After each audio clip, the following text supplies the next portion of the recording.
سورۃ الصف مدنی صورت ہے. ہجرت کے بعد اس کا نزول ہوا. قرآن پاک کی ترتیب کے اعتبار سے اس کا نمبر 61 ہے. قرآن پاک کے نازل ہونے کے اعتبار سے اس کا نمبر 109 ہے. ایک قول یہ ہے کہ سورۃ صف مکی صورت ہے. حضرت عبداللہ بن عباس رضی اللہ تعالی عنہما اور جمہور مفسرین کے نزدیک سورۃ صف مدنی صورت ہے. اس میں 14 آیتیں ہیں اور 2 رکوع ہیں. 221 کلمات ہیں اور 900 حروف ہیں. بسم اللہ الرحمن الرحیم. اللہ کے نام سے شروع جو نہایت مہربان رحم والا. سبح للہ ما فی السماوات وما فی الارض. اللہ کی پاکی بولتا ہے جو کچھ آسمانوں میں ہے اور جو کچھ زمین میں ہے. وَهُوَ الْعَزِيزُ الْحَكِيمُ. اور وہی عزت و حکمت والا ہے. یا ایھا الذین آمنوا لم تقولون ما لا تفعلون. اے ایمان والوں کیوں کہتے ہو وہ جو نہیں کرتے. مسلمانوں کی ایک جماعت گفتگو کر رہی تھی. یہ وہ وقت تھا جب تک کہ جہاد کا حکم نازل نہیں ہوا تھا. اس جماعت میں یہ تذکرہ تھا کہ اللہ تعالیٰ کو سب سے زیادہ کیا عمل پیارا ہے. ہمیں معلوم ہوتا تو ہم وہی کرتے، چاہے اس میں ہمارے مال اور ہماری جانیں کام آ جاتی. اس پر یہ آیت نازل ہوئی. اس آیت کی شان نزول میں اور بھی کئی اقوال ہیں. ان اقوال میں سے ایک قول یہ بھی ہے کہ یہ آیت منافقین کے بارے میں نازل ہوئی جو مسلمانوں سے مدد کا جھوٹا وعدہ کرتے تھے. یعنی اس آیت کریمہ میں جھوٹے دعوے کرنے سے منع کیا گیا اور جھوٹے وعدے کرنے سے منع کیا گیا. یا ایھا الذین آمنوا لم تقولون ما لا تفعلون. اے ایمان والوں کیوں کہتے ہو وہ جو نہیں کرتے. کبر مقتا عند اللہ ان تقولوا ما لا تفعلون. کتنی سخت ناپسند ہے اللہ کو وہ بات کہ وہ کہو جو نہ کرو. ان اللہ یحب الذین یقاتلون فی سبیلہ صفا. بے شک اللہ دوست رکھتا ہے انہیں جو اللہ کی راہ میں لڑتے ہیں صف باندھ کر. کأنہم بنیان مرصوص. گویا وہ عمارت ہے سیسا پلائی، ایک سے دوسرا ملا ہوا ہے. ہر ایک مجاہد اپنی اپنی جگہ جمع ہوا ہے. دشمن کے مقابل سب کے سب ایک چیز کے مثل ہیں، ایک دیوار کے مثل ہیں. اللہ تعالیٰ ایسے مجاہدین کو پسند فرماتا ہے. میدان جنگ میں جیت اس وقت ہوتی ہے جب مجاہدین میں اتحاد ہو اور وہ اللہ کے لیے جنگ کریں، ان میں اخلاص ہو. اگر ہم یہ چاہتے ہیں کہ دشمن کے مقابلے میں ہماری غیب سے مدد ہو اور ہم فتح پا جائیں تو ہمیں چاہیے کہ ہم مسلمان آپس میں حق پر جمع ہوں، حق بات ہم کریں، حق پر اتحاد کریں، باطل سے ہم دور ہو جائیں.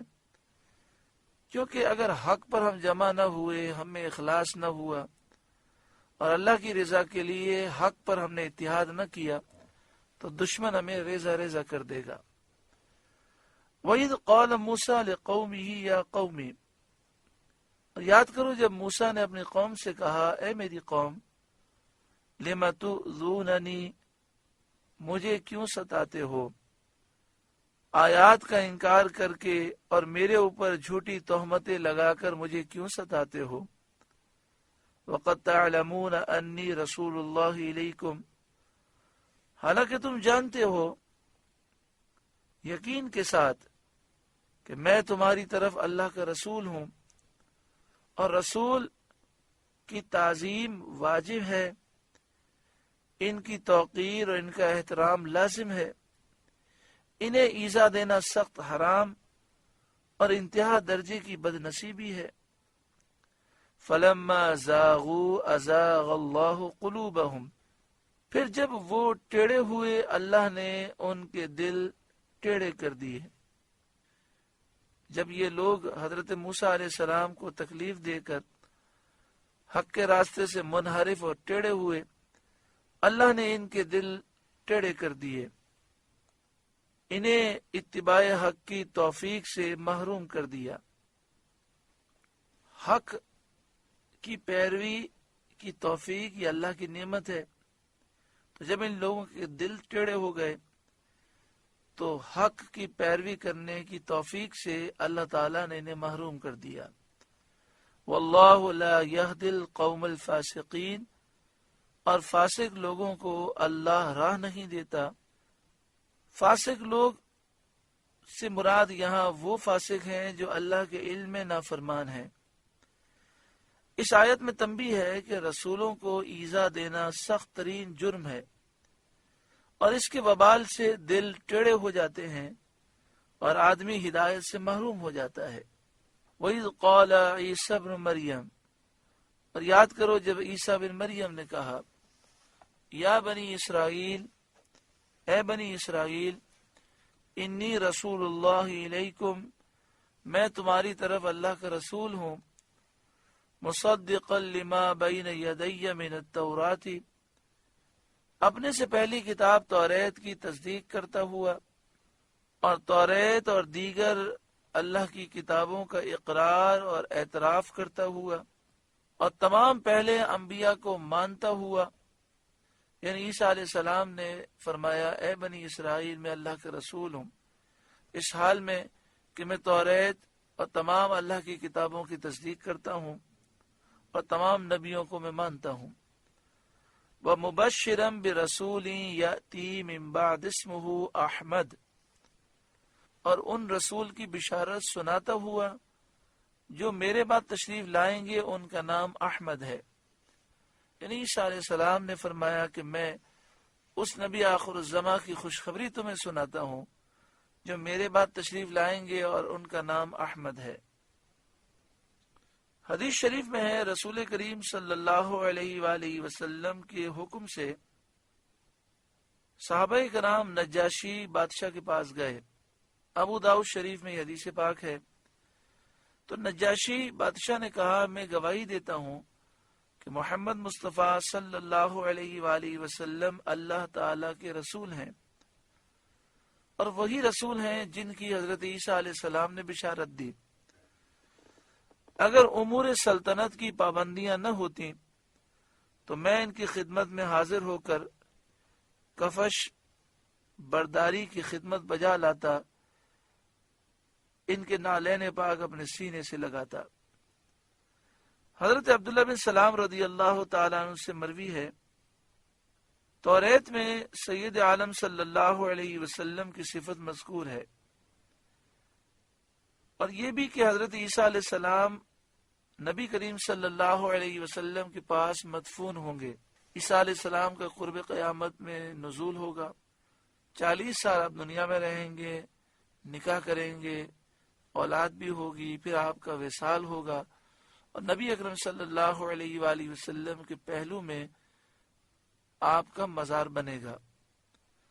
ابو داؤد مدنی نے کہا کہ روضہ اقدس میں ایک قبر کی جگہ باقی ہے، اور یہ روایت ترمذی شریف کی ہے۔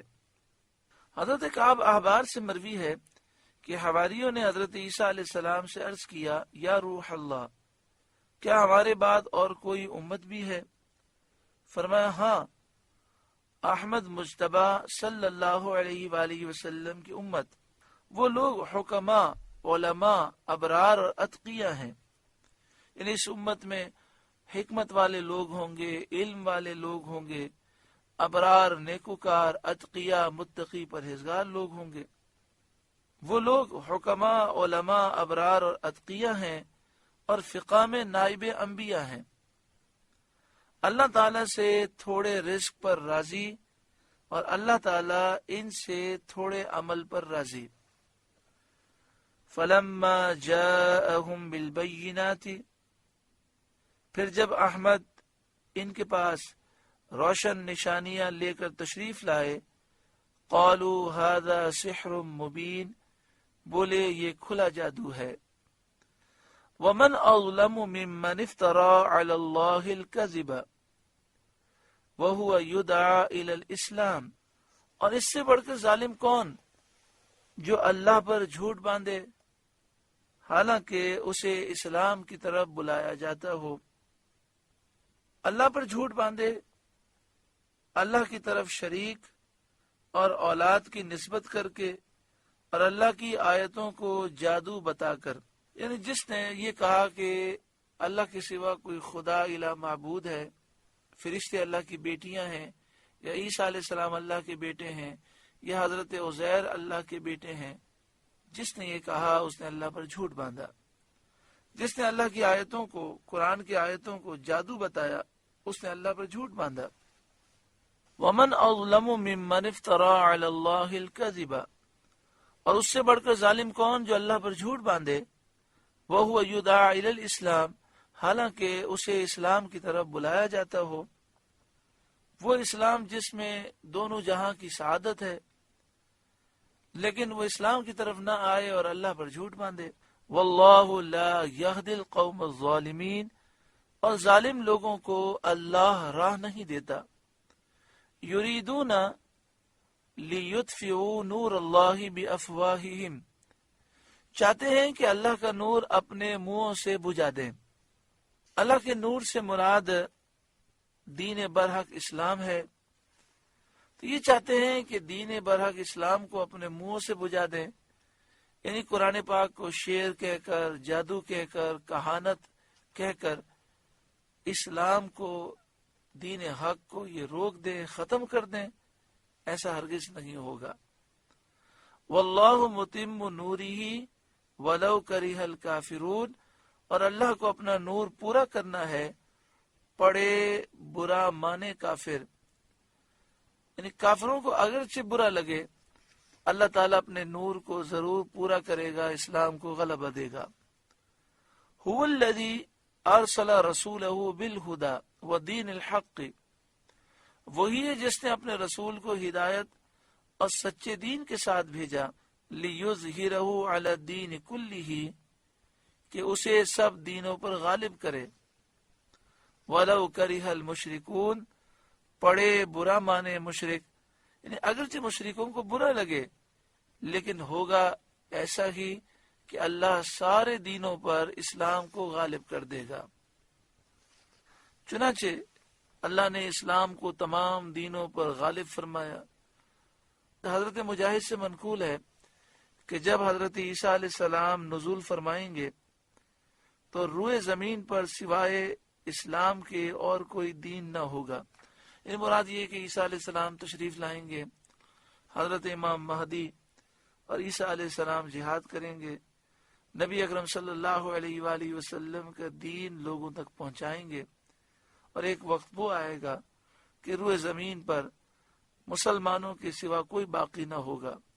جو اسلام قبول کرے گا اسے معاف کر دیں گے، جو اسلام سے انکار کرے گا حضرت عیسیٰ علیہ السلام اور حضرت امام مہدی اسے قتل کر دیں گے۔ نبی اکرم صلی اللہ علیہ وآلہ وسلم نے فرمایا جب عیسیٰ علیہ السلام کا نزول ہوگا تو پھر جزیہ نہیں لیا جائے گا۔ آج تو تین چیزیں ہیں کہ اگر اسلام کو غلبہ ہو اور مسلمان کسی ملک پر حملہ کرے تو تین باتیں رکھیں، یا تو اسلام قبول کر لو، یا تلوار سے مقابلے کے لیے تیار ہو جاؤ، یا جزیہ دے کر سلو کر لو۔ جب عیسیٰ علیہ السلام کا نزول ہوگا تو جزیہ دے کر سلو کرنا وہاں نہیں ہوگا، پھر دو ہی باتیں ہوں گی، یا تو اسلام قبول کرو یا پھر مقابلے کے لیے تیار ہو جاؤ۔ جو اسلام قبول کرے گا اسے حضرت عیسیٰ علیہ السلام معاف کر دیں گے، جو انکار کرے گا اسے قتل کر دیں گے، سلیب کو آپ توڑ دیں گے، بتوں کو آپ توڑ دیں گے، نہ عیسائیت کا وجود ہوگا نہ یہودیت کا وجود ہوگا۔ عیسیٰ علیہ السلام کے نزول کے بعد پوری دنیا میں ایک ہی مذہب دین اسلام ہوگا، سارے مسلمان ہوں گے، سب متقی پرہیزگار ہوں گے، اور ایسی برکت ہوگی کہ ایسی برکت پہلے نہیں دیکھی گئی ہوگی، اور یہ سب نبی اکرم صلی اللہ علیہ وآلہ وسلم کا فیض ہوگا۔ آج بھی حضور کا فیض ہے، اس وقت بھی حضور کا فیض ہوگا۔ ایک روایت یہ ہے کہ 500 برس تک دنیا اس طرح رہے گی کہ دنیا میں کوئی کافر نہیں ہوگا۔ عیسیٰ علیہ السلام کی وصال ظاہری کے بعد بھی 500 برس تک دنیا میں اسلام اس طرح رہے گا کہ پوری دنیا میں کوئی کافر نہیں ہوگا۔ پھر جیسے جیسے وقت گزرتا جائے گا کفر پیدا ہوگا، کافر لوگ بنیں گے، پھر بڑی تیزی سے لوگ قیامت کی طرف جائیں گے، یعنی کافروں میں اضافہ ہوگا، یہاں تک کہ قیامت آنے سے 40 سال پہلے ایک ہوا چلے گی جس سے تمام مومنین انتقال کر جائیں گے۔ پھر روئے زمین پر صرف کافر ہی کافر ہوں گے۔ 40 سال تک روئے زمین پر صرف کافر ہی کافر رہیں گے قیامت آنے سے پہلے۔ ان 40 سالوں میں کسی کافر کے ہاں بچے کی ولادت نہیں ہوگی، لہذا جب قیامت آئے گی تو کسی کافر کی عمر 40 سال سے کم نہیں ہوگی۔ جب قیامت آئے گی تو روئے زمین پر اللہ کا نام لینے والا کوئی نہ ہوگا، کافر ہی کافر ہوں گے، اور سور پھونکی جائے گی اور سب ہلاک ہو جائیں گے۔ اللہ تبارک و تعالی دین اسلام پر ہمیں ثابت قدمی عطا فرمائے۔ دین اسلام تو غالب ہے، لیکن مسلمان غالب کب ہوں گے؟ اس وقت جب وہ دین اسلام کا دامن مضبوطی سے تھامیں گے۔ اللہ تعالی ہمیں اسلام کا دامن مضبوطی سے تھامنے کی توفیق عطا فرمائے۔ سورہ صف کا پہلا رکوع مکمل ہوا۔ اللہ تعالی اس رکوع کے نور سے ہمارے قلوب کو روشن منور فرمائے۔